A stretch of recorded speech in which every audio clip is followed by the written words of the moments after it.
What is up, my friend? Welcome to episode number 58 of the Anthony John Amix podcast. This episode is all about cold therapy benefits in life and in business. If you've ever wanted to learn a way to help you develop like mental toughness that translates into practical ways that reduces your stress and brings you more peace and joy throughout every single day, sit back, relax, and enjoy the show. Welcome to the Anthony John Amix podcast, the one and only podcast designed to help you become unstoppable in life and business. My name is Anthony John Amix. My friends call me AJ, and my goal with this podcast is to help you remember who you truly are so you can maintain your center in the chaos, embody your potential, and unlock freedom in your life and business. That being said, let's get into today's show. All right, welcome back. Today I'm bringing you on a guy by the name of Mike Garrick. Somehow or another, Mike and I, we connected via Facebook. I'm actually still kind of uncertain how we connected, how that happened. But what I do know is I was scrolling through my feed one day and there was this video post of a guy sitting in a chest freezer in his garage, like talking about how he made his own cold pool and how he was using it to expand his cold exposure. And it was like in that moment, I was like, I have to talk to this guy.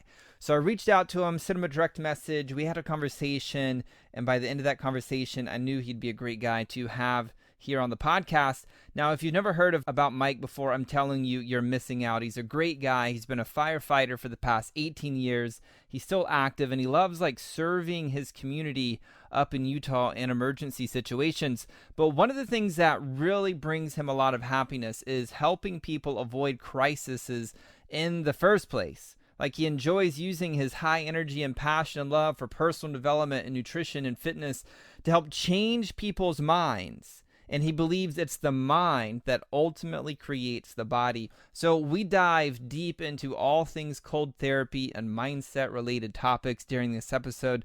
Now, before I bring him on, I want to let you know, like if you're an established coach or a course creator, and if you feel stuck or stalled out in the growth of your life or your business, and you want to find a way, like a way to help you break through to a new level of freedom, purpose, and success in your life, I'm opening up a few spots to help one or two more people. If you want to explore the possibilities of taking one of those spots, you can go to talkwithaj.com to schedule a breakthrough call with me. And during that time, we'll explore like where you're at, where you want to go, and uncover the exact hurdle that's keeping you stuck or stalled out. And we'll also develop a plan for creating whatever it is that you want faster. And by the end of that call, if you want my help in pulling off that plan, we'll talk about how to make that happen. And if at any point I feel like we're not a good fit, or if you don't feel like we're a good fit, then we'll just have an epic breakthrough session. So if you're ready to break through to a new level of freedom, purpose, and success, and you want to have a conversation to explore how to make that happen, simply go to talkwithaj.com to schedule a time to talk with me. Now, with that being said, let's bring Mike onto the podcast. Mike, what up, brother? Welcome to the podcast, man. It's good to be here, man. Yeah, dude, you're coming in from Utah. I forgot what city you are in Utah. What city is it again? I'm in Farmington, which is just north of Salt Lake. Yep. Awesome, dude. Awesome, man. Well, I'm excited today just because, dude, I found you. Somehow we'd been connected on Facebook. I don't even know how. Sometimes I get connected to people on Facebook, but thankfully I'm always connected to really amazing human beings. And you had posted a picture of you like chilling in your garage and this ice box, this fridge that had a bunch of water in it. I had recently been studying Wim Hof, doing the cold exposure therapy, not to the extent that you are, just like cold showers, things of that nature. So, dude, what led you into putting water into an ice box in your garage where you consciously are like, I'm going to put myself into cold water every single day? It's one of those things where once you start opening doors and you start going down into rabbit holes, you find some pretty amazing things. And as a kid, I've always been attracted to the outdoors and heat and cold, jumping in rivers and lakes, as a kid, but you don't really realize at that age, that, I don't know if you want to call it nature or the way things are, that pull, it's natural and it feels good. And as we get older, we start to kind of pull away from those things because they become labeled extreme. Well, for me personally, I'm a firefighter. I've been a firefighter for 22 years, and I deal with a lot of stress, and that builds up either consciously or subconsciously, and you need ways to actually cope and deal with that. And so as I started to find guys like Wim Hof and some of these other guys that started to really push this, of course, I'm a big practitioner. I'll just take off on it and I'll actually do it because I want to actually do it before I actually tell people about it. So I studied Wim Hof for a couple years and started doing his techniques. And if you're going to commit to something, you got to have it available to you. So I'm sure we'll get into, where to start for people. Just like you said, you're starting with cold showers, and that's a great place to start. But part of the problem with that is that if you live in a, like right now in Utah, we're starting to warm up, or Arizona or California. So your cold water is not that cold. Yep. Right. Which may be okay for people, but you want to be able to control that environment to where you can actually be more committed. And that's really where I started to be like, hey, look, I'm going to get this chest freezer because I found a couple people that were showing how to do it. So I jumped in, did it. And yeah, it's like, if you're at nighttime, if you've got to go down to the store and buy, 5 or 10 bags of ice and bring them back and dump them into your tub and then try to go through that process, your likelihood of being committed and staying consistent with it is just not going to be very good, if that makes sense. No, it makes perfect sense, man. So you talked about like being a firefighter, there's lots of stressors. What's some of those stress that you're dealing with, and how has like cold exposure kind of helped mitigate some of that stress? Well, it's interesting because, cold exposure is a stress in itself, but it's a very acute stress. So when it comes to the fire department, there's really two types of stress. There's a stress that we have internally that we put on ourselves, which is due to perception. And there's also the physical stress, which can be, just putting in too much volume, sleep deprivation where you're not healing and things like that. And usually as an adult, you start to layer those stress levels until you start to see maybe health effects start coming in. Like one of my biggest things, it was two main things. I noticed that I was waking up in the morning with anxiety, which I'd never done before. And I noticed that my inflammation wasn't going away. So like, like if I had any type of like wound or like, let's say like ingrown hairs, that would get infected, they just wouldn't go away. They were staying inflamed. And I noticed that, and it started to kind of build up. And so I needed a very powerful tool that was natural, because obviously you could go mainstream and you could use a lot of anti-inflammatories, the drugs, Totally. they just, it's a lateral or a reverse move, because you're just kind of destroying your health to get rid of that inflammation. But when you start to understand like cold, especially acute exposure to cold, wipes out inflammation more effectively than anything else. So that was one. But two, one of the things about cold exposure is that it's the same thing with meditation. With meditation, you're trying to bring yourself into the present moment, because from what I've learned and how I've studied the brain is that fear can't live in the moment. Fear is going to live in the future. It's the projected negativity of what might happen in the future, whether it's conscious or subconscious, that you're actually projecting that. So when you get into cold water, it immediately brings you right into the present moment. You cannot be thinking about anything else but being in that cold water. Okay. So if that's the case, your mind, your perception of what's going on, whether it be past or present, produces emotions, which gives you, how you're feeling. So we go in these loops of anxiety that we have a hard time getting out of, because they're subconscious. We've ran them so many times that they're subconscious. So I need a very powerful tool to knock me out of, whether it be thinking of the past or thinking about the future, the anxiety and the depression, and put me right into a centeredness, a meditation state. And cold water and the actual breathing was what did that for me. Nice. And have you found, like, once you're in the cold water, you're definitely in the present moment, but how does that kind of parlay into after you're out of the cold water? Like, does the stress come back, or has cold exposure somehow helped you rewire your thinking patterns and belief systems, so your anxiety and internal stress is like totally reduced, of course, over time, if we're doing this in a committed fashion? Yeah, that's a great question, because ultimately, like talking about patterns, the way we think in patterns, and you probably heard, the famous study about people who, we basically have 60, 80,000 thoughts, every day, and the majority of those are the same thoughts. And so you got to get out of those patterns. So, getting into the cold brings you into the moment. And one of the biggest things that you want to do when you're getting into the cold is you want to pay attention to a couple different things. You want to pay attention to your mechanics, right? What is your body doing? And also your mindset. What is your mind doing? Because part of the thing is, like, if you get into a cold shower in the morning and you get in and you start saying to yourself, oh, this is going to suck and I hate this, and you start doing that negative internal dialogue, well, you really haven't learned anything, and you're not going to really gain that much benefit from doing the cold, because part of it is the commitment to actually getting in there and actually doing it, and then changing that internal narrative, right? That internal dialogue that's so negative with most of us. And you're using the cold as a way to do that, because nobody likes cold water. It's very uncomfortable. So there's levels of it. And what you're doing is just like exercise. You're pushing that level of being uncomfortable, and you're learning about yourself. So if you do one thing one way, generally you're going to do it the same in other areas in your life. And so it's kind of a practice of, I'm going to get into this cold, I'm going to commit to it, and I'm going to change and rewire the way I actually talk to myself about doing hard things. Okay. So this is where the practice comes in.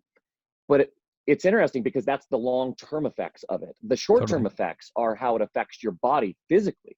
So when you're doing it, if you're doing it properly and you're using your breath, which is 80% breathing, and people don't really, they see Wim Hof, they see me in the ice tub, and they get excited about it. They think it's really neat because of all the ice, and they think it's kind of a magic bullet, but it's not.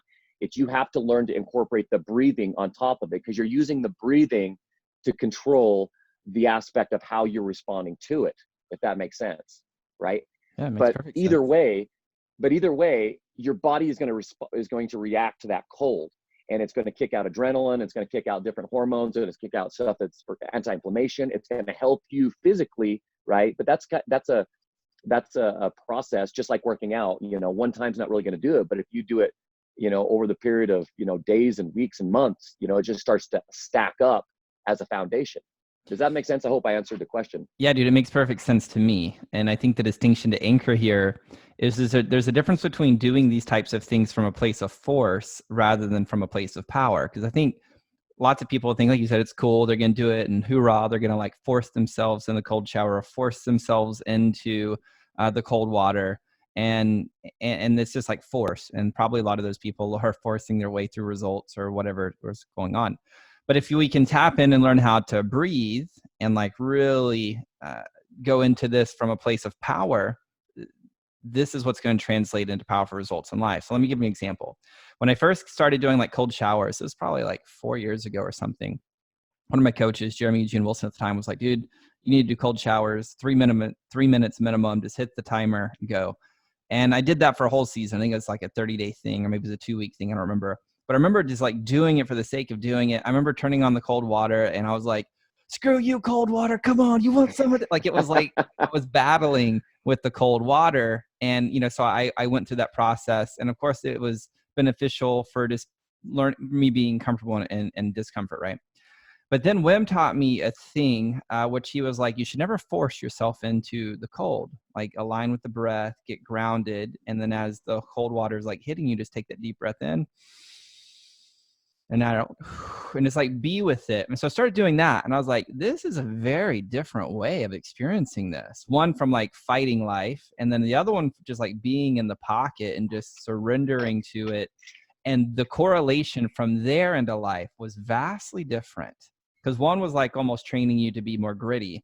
Another one was just like training you to be more peaceful. I would say also more powerful, because you're responding to life rather than reacting to life. And I think oftentimes, coming back to force, people are reacting to the cold, or they're reacting to the stressors that they're creating for their lives, rather than learning how to really respond. And I think that's the distinction where the magic comes in. Does that make sense? Yeah, that's exactly what I'm talking about, because awesome. It's like when you fight with the way that life is, right, you're going to get more of that, and that's going to cause more problems. And so it's the same thing with cold. Is people are like, well, yeah, it's cold and it hurts. And it's like, well, yeah, that's the point, is that you get in there and it hurts, and you breathe through the hurt, you breathe through that pain, and then you just start to level that up to however high you want to go. You don't have to get into, something that's like frozen over, like something that's 50 degrees is really cold for people. And so you work up, and you're like we're talking about, it's how are you responding to it internally, mentally. Your body is it takes some time for your body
Well, dude, your phone overheated. We're back. It's all good. Second lesson. It's a learning curve. I'm getting better every time. Oh man, that phone needs a little bit of heat exposure, kind of work its way up into being comfortable with that Utah heat. Yeah, it does. It's not very strong. It was just warm outside, and then all of a sudden it popped up. I'm like, oh, this is great. So, all So right, funny. we'll bob and weave, and here we are back. Awesome. I've had that happen too, man, on client calls. I'll be sitting in the shade here in Texas, and it's not even hot to me. But apparently Yeah. Apple thinks that it's hot and it doesn't like it. So I totally understand, man. Totally understand. So, dude, let's get back into talking about cold exposure therapy. I want to back up a little bit. I know some of the stuff I've read about you. You mentioned that you're like completely committed to canny, constantly, never ending improvement, which is like a Japanese thing. But you're like all about like mind, body, personal development, nutrition. What led you being so committed to those things?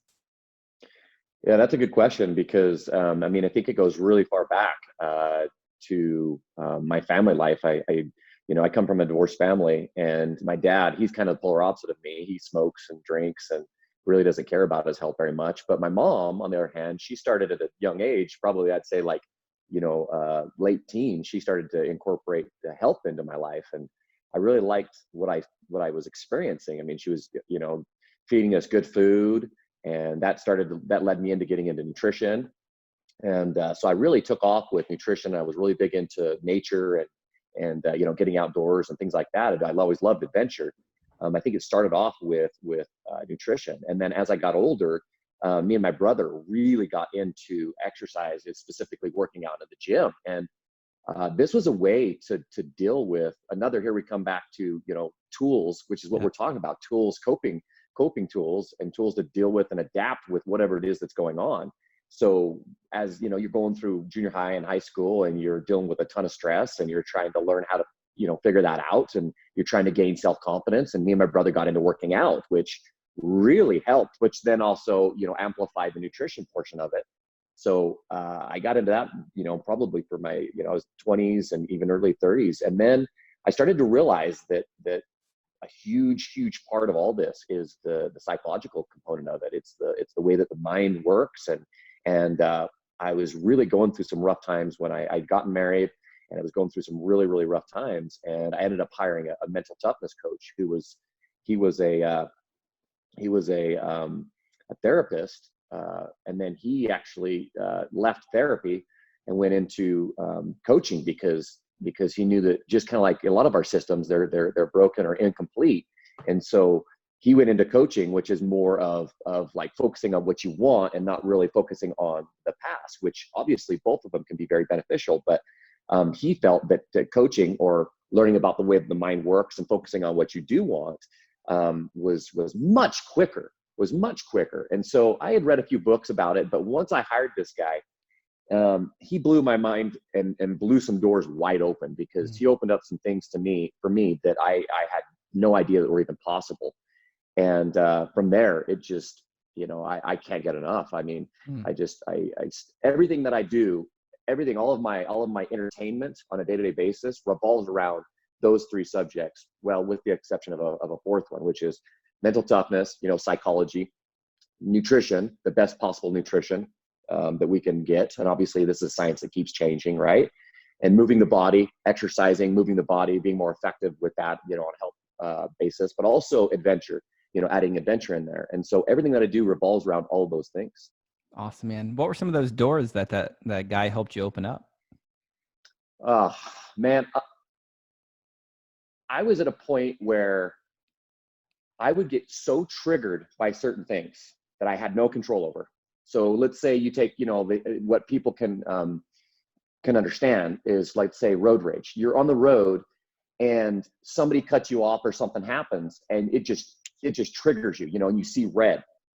Well, what I was finding is that was controlling my whole day. I was reacting to something that I had no real control over, and it was ruining my whole day. And I didn't even realize that was under my control. Like a lot of people, I would start like blaming all these different external circumstances. Well, the biggest door that he opened up for me was, he said, look, when something happens, He said, it's your job to actually perceive that in a way that actually will benefit you. But you don't even have to go that far, because you have, you have negative, you have neutral, and then you have positive. So sometimes you don't have the willpower to get from negative to positive, but you could get to neutral, or you could get to less negative. So let's say if you're in a habit of getting really angry while driving because of you reacting to everybody else, okay?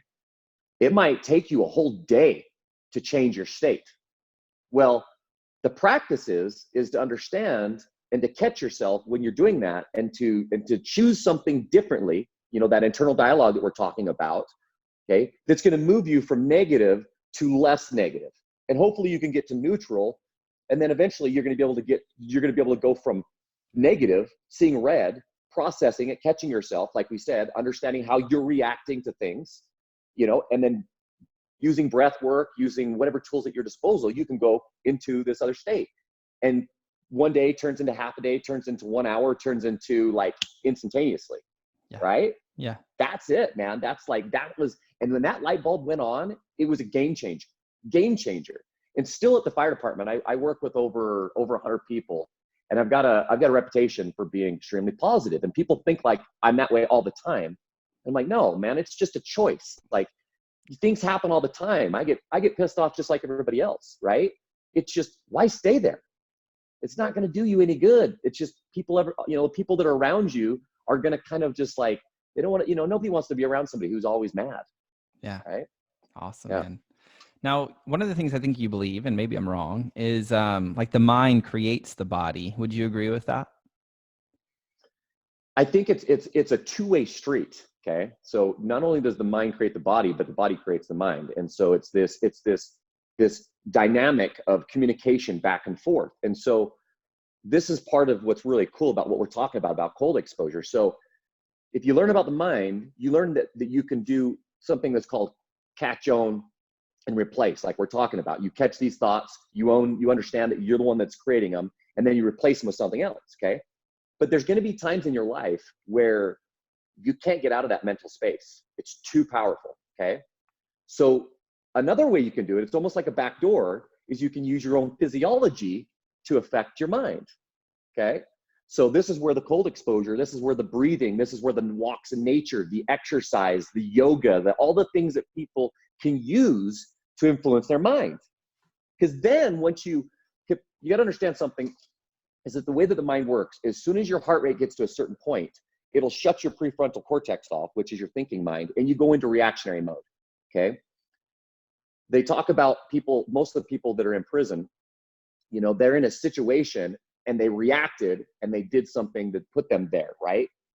Because that thinking mind shut off for a period of time and they reacted, right? So if you can separate that, if you can slow that down, which if you're using your body or if you're using your mind, like the mental tool that we just talked about, okay? Either way, it doesn't matter because you're going to get to the same point. So it's both correct. Your body is influencing your mind and your mind is influencing your body. Ultimately, your mind is in control, like you're saying. Ultimately, it's what builds everything, because your body is just going to follow suit to the way you're thinking. But if you can't get to where you want to think, then you just commit to it and do it, and then that changes your thinking. Awesome. Does that make sense? Dude, it makes perfect sense. And I'm at a place in life where sometimes my mind doesn't have answers. And so I've learned how to align with that truth of I don't know. And I'm very comfortable in being in the space of I don't know, and then using tools like breath work to then align me with something way greater than myself that then kind of says, hey, here's how to respond to this situation. Here are your next steps. And to me, that's brought me a lot less stress and a lot more clarity to create like results a lot faster. Have you experienced that as well? Absolutely. We live in a time where we have instant access to information, and we talk about being right. And that's very stressful, right? When you can just get to a place, like you said, when you just say, look, I don't know. And that releases a lot of that stress. And then what's really interesting and paradoxical about the way that the mind works, this is how memory works too, is that, have you ever had somebody walking up to you and you're like, uh-oh, I forgot their name? And Of then you put course. more stress on yourself, and it makes it worse. You can't think of their name, right? And you're sitting here and you have all this stress, and then you have a conversation and it's kind of embarrassing. They walk away, and all of a sudden, as soon as you calm down, it comes right to you, right? Totally. So it's like that, if you can lower yourself down, if you can stay, the whole stay calm thing, if you can Yeah, stay calm and control that narrative, right? Like totally. you, yeah. And there's a whole nother piece too, which is if we're really not carrying around this feeling, this internal pressure of what people think about us, and we really care about it deeply, instead we could just align with the truth when we're with another human, and we could get very vulnerable and very intimate and being like, this may sound crazy. I know I've met you before. I've met you 4 times. We've had amazing conversations. And right now, I absolutely can't remember your name. Do you mind just sharing your name with me again? And this time I won't forget it. And they're like, oh, my name is Julie. You're like, oh, fantastic. I remember now. Thank you, Julie. And now we can be Yeah. present and we can engage in the conversation without having a lot of this internal pressure. But that internal pressure is usually driven by a lot of fear of like, what are they going to think about me? Oh, am I going to look this way? And at the end of the day, it just doesn't matter if we can just be comfortable in our own skin and take back our power rather than living from force. That's where the stress You're levels start reducing and reducing and reducing and reducing. you're 100% right. And just what you really touched on a good point is that when you're thinking about, you can't remember her name, right? Like you're not present, you're not connecting with them. They can sense that. You miss the whole point of being with that person and that, Totally. connecting with that person, right? Because if Yeah, you would, they would have laughed, you would have laughed, and then you could get on with things. exactly. Do you know, I want to talk about like, how do we have time to really do like cold exposure and take our health and our fitness and nutrition like as serious as you do, especially for people who are married, who have children, who run Yeah. businesses. How do they find time? Like I struggle with this personally of like, Hmm. meal prepping and all of it. Like I hate meal prepping. I hate it. If I could just Yeah. open up my stomach and insert some juice, I'd be happy. So how does somebody really carve out the time to really take their health to an optimal level like you do? That's such a great question and such an important one, and it's one that I battle with all the time as well. But I think that comes down to something. I really like to work with systems and principles. Yeah. And one of my principles is scale but never miss. So a lot of times people are kind of like in this all or nothing. They want like this whole Wim Hof experience. Like no, it's like if you can just if you can commit and start with 1 or 2 minutes a day, right? Like you just sit down, do some breathing, right? Connect with yourself, check, go on to your next thing, and you do the next day. Pretty soon you get good enough to where you're like, you might say, hey, that little practice gave the return on investment of that practice accentuated my whole life. So I'm going to make more time for it, right? I'm going to pull from these other things, and I might make 5 or 10 minutes, right? And so that's really what I think it's all about. It's about practicing these things for yourself, seeing what works for you, and then scaling it to whatever you need to, right? Like a cold shower versus the cold shock tub experience is Yeah. different because you're going to get in a shower anyway, most likely during the day. So you get in there, you turn it on warm, you wash yourself, you soap yourself off, and then you go, okay, I'm going to do 20 seconds. I'm not going to do a minute. I'm going to do 10 seconds, whatever you can do consistently. And then I like to call it, like daily wins, because it's this exciting thing of where you're like, hey, look, I get up when my alarm goes off first. I don't hit snooze. I turn around, I make my bed. That's a win. I go into the shower, I wash up, and then it's like, okay, can I get my third win for the day? And it's not even 7 o'clock yet. Boom, and you keep stacking those wins, and that makes you feel really, really good to hit these other things that are important as well, like those main things, like going to work and dealing with spouses and dealing with kids. And if you can be better from these little tiny scalable routines to be a better father and employee or boss or whatever it is, right? Then you're more likely willing to actually do them and scale them and actually incorporate them into your life, because you don't have to be. I do this stuff because I like to push the envelope, but it's what I do. This is what I do, right? Most people, they're not looking for that. They're like, how can I eat a little bit better? How can I feel a little bit better? How can I have more control over my mind for stress, right? They don't need to be extreme like me, right? Does that Totally. make sense? It makes Yeah. total sense, because I'm like an extreme spiritualist. So I take spiritual concepts to the extreme. So I'm like, let's try this one on. Let's see how this one works. Does this one work? Does this not? So I totally understand taking things to the extremes when you're super passionate about something. 100%, man. 100%. Yeah. If people wanted to get started in cold exposure, like where do they start, man? Like what are the steps to get started? So like we're talking about, really, you got to kind of look at what your resources are. So if you're in an area where the water's cold, just start with a cold shower because it's the easiest thing to do. You could also even do something like, like let's say most people have fridges and most people have like either an ice maker or a way to make ice. You can either just do a big bowl of ice water and put your face in it. Like it's so scalable and so easy to do.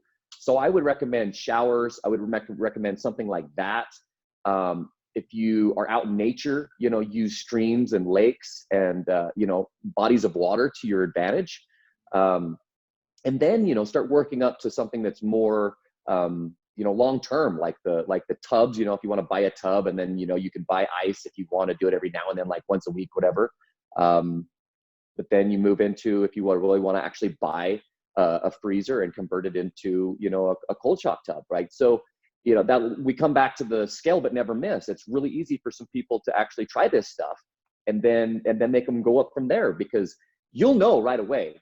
Like even when I put my face in ice water like that, and I just do it, let's say 2 or 3 times, like it changes my outlook. It changes the way I breathe. It changes the tone of my skin. It changes all kinds of things. And it only takes a couple of minutes, and you can multitask while you're making your coffee, while you're doing dinner, while you're, watching your kids. Like Sure. There's all these things that you can do that you can incorporate into. So it's scale but never miss once again. What temperature do you like to keep your ice tub? So I like to do a little bit longer duration. So my ice tub is generally in between 40 and 50 degrees, which is really cold, but it's not like frozen over. So I like that because I can be more consistent. I can stay in there for a little bit longer time and I can practice my breath work. Awesome. But it once again, it depends. I mean, the colder it is, the more, the cold is like going to the gym and lifting weights, right? The colder it is, the more resistance you're going to get. So here's a good way to look at it. If you get into the water and it's too cold for you to have 10 breaths and control those 10 breaths, it's too cold for you, right? Drop it down so it's not that cold and work up to that. Does that make sense? Totally. Absolutely. Especially you control in through the nose, out through the nose, and that exhale is the most important. You're controlling your response to the cold, and you're listening to your mind, and you're working on your internal dialogue, and you're like, look, I'm going to get in, I'm going to do 10 breaths and I'm done. It's that simple, right? And I'm going to learn from that experience. And then tomorrow or next week, however often you do it, I'm going to be better, right? I'm going to maybe when I'm in the cold shower and I sense myself, I start doing this, I start turning away from the cold like this, because I'm, subconsciously, I don't want to, get in the cold. I go, all right, no. And I make sure that I face the cold and I look right into it and I go, all right, let's go. And you can say it out loud, you can say it internally, but it's this daily learning process, right? Awesome, man. What is your temperature that you want to get down to? If you're at that 45, 50 degrees and you're there for a longer periods, are you working to get down to 33 degrees, 32 degrees, or is that not on your agenda right now? No, absolutely. I'm definitely working towards getting that, and it just like anything else, it's an exercise, it's a workout. But even if, like, let's say you don't have to do that, you can go as cold as you want. You just may only be able to stay in there for 15, 20 seconds, right? Sure. Whereas, the colder temperatures, the not so cold temperatures, I can stay in there longer and I can work on my breath work, right? And I can at this point right now, I like that better. But, you've seen my pictures. I love to go out when it's cold, bust through the ice in a lake and just go into it, just for a full on, let's see what I can handle. Let's see what I can take, right? Yeah. Which is a different experience. It's a different experience, but awesome, it's still good, still beneficial. If you could go back in time and give your younger self some wisdom that would help him collapse time and get results faster, what would you tell him? Oh, man. What a great question. Don't wait. I think that's one of the biggest things. And I also learned that from my coach is that's one of the biggest things, is that when something comes up in your life, and specifically me, is I want things to be in the right place, or I want things to be right circumstance, or I want, it doesn't work that way. It's like you're talking about, like, we all have so much on our plate and there's so much going on, but inside when you need to take action, and you just do it. Don't think about it, just do it, and learn from it and enjoy the circumstance. And then you can come back and be better the next experience. I mean, that failure curve where you just fail faster. Yep. I think that's it, man. Perfect, man. And if somebody takes your advice, they choose to go all in on cold exposure, and work their way up, but they're like committed to it for the long term, what do you know is possible for them? Like, what are some like tactical, tangible results they can kind of expect from this process? Oh, man. There's so many different aspects of this that it's hard to get into, these tangible things. But ultimately, you're definitely going to see a stronger mental toughness, your willpower, your ability to be more decisive. You're going to see your health improve, because it's going to improve your breathing. You're going to see your sleep improve, because it definitely affects that. And I don't know how, other than it drops your temperature, like especially if you do it right before bed, drops your temperature down, right? Because every time I get in, it actually improves my sleep. It's going to knock your inflammation out. So if you're dealing with inflammation, especially chronic inflammation, it's going to knock that out. Accelerated healing is one of the big things that heat and cold exposure, especially when you contrast it like that back and forth, it's going to speed up your healing. But it's also going to change your relationship with yourself, which I think is one of the biggest things that anybody out there wants. They want to have more self-confidence. They want to understand their thinking, right? And they want to be able to connect with their mind to their body. And in my opinion, breathing with the cold, combining those two things, I don't think there's anything better. Awesome, man. Cool, dude. Well, if you guys want to learn more about Mike, you can go connect with him on Facebook. He's always posting crazy videos, doing crazy adventurous things. It's wonderful content. I'd highly recommend it. Facebook.com/Mike.Garrick, GARRICK.3. So Mike.Garrick.3 over on Facebook. Over on Instagram @MindNutritionBody. So @MindNutritionBody. Follow him over on Instagram. Mike, dude, thank you so much for being here, brother. I really appreciate you. It's been a pleasure, man. Thanks. Well, there you have it, my friend, Mike Garrick. I really hope you enjoyed this conversation. I hope you gained a lot of insight into how cold therapy can actually benefit your life. I know personally, I've been doing my best to follow the strategies taught by Wim Hof and have seen a noticeable improvement in my ability to respond to the stressors of life. And I've also noticed an increased level of just kind of like a pure happiness from day to day. So I'm willing to speak from firsthand experience and recommend adding some version of cold therapy into your life on a daily basis. Thank you so much for being here today. Remember, if you're ready to explore what it's going to take to break through to a new level of freedom, purpose, and success in your life, simply go to talkwithaj.com to schedule a time to talk with me. That's going to do it for this episode. I hope you have an amazing day. Until next time, my friend, I'm out. Peace. Well, that's all I've got for this episode of the Anthony John Amix podcast, but we have plenty more to help you become unstoppable in life and business. So head on over to ajamix.com for exclusive resources, information, and tools to help you break through to a new level of freedom, purpose, and success. I look forward to having you back for the next episode. Bye for now.